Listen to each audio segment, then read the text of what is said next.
लोकांना इतिहासाचं भान नाही।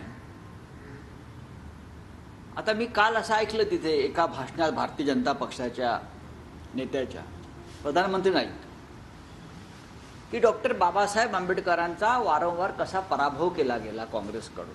मला त्याच्यावर काय बोलायचं नाही। शेवटी त्या वक्त्यांनी सांगितलं की भंडारा मतदारसंघात सुद्धा काँग्रेसनं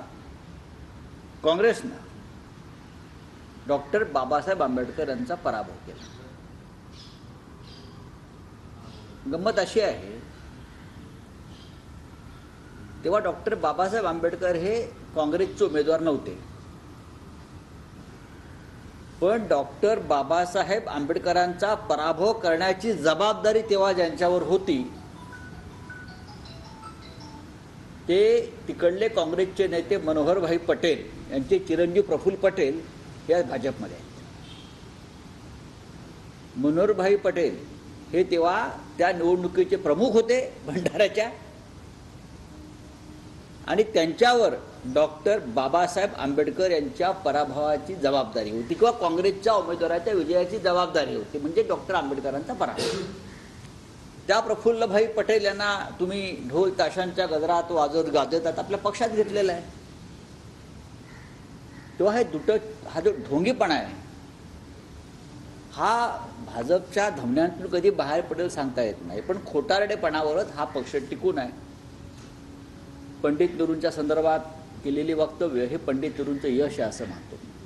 इतक्या 60 वर्ष झाली त्यांच्या मृत्यूला, पण गेल्या 10 वर्षामध्ये मोदी त्यांच्या नावाचा जप करतायत। पण जेव्हा मोदी प्रधानमंत्री पदावरून दूर होतील 2024च्या निवडणुकीनंतर, तेव्हा त्यांचं स्मरण कोणाला राहणार नाही, एवढंच मी सांगू शकतो। आपलं काय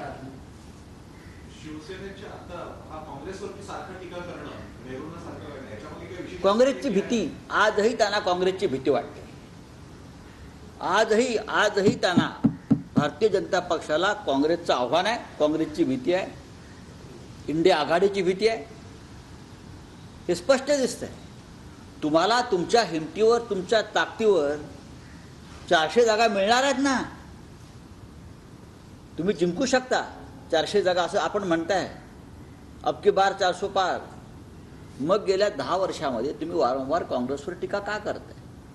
50-50, 60-60 वर्षापूर्वीचा इतिहास तोडून बोडून लोकांसमोर का सांगताय? तुम्ही केलेल्या कामांविषयी, विकास कार्याविषयी बोला। प्रधानमंत्र्यांच्या भाषणात कुठेही मणिपूरचा उल्लेख आला नाही, आला का? तुम्ही काँग्रेसमुळे राष्ट्र कसं दुभंगलं वगैरे सांगत होतात, मणिपूर दुभंगलं आहे। मणिपूरविषयी आपल्या मनामध्ये थोडी वेदना नसावी? आपण काश्मीरी पंडितांविषयी एक शब्द बोलला नाही। ज्या काश्मीरी पंडितांच्या नावावर आपण 2014ला मतं मागितली,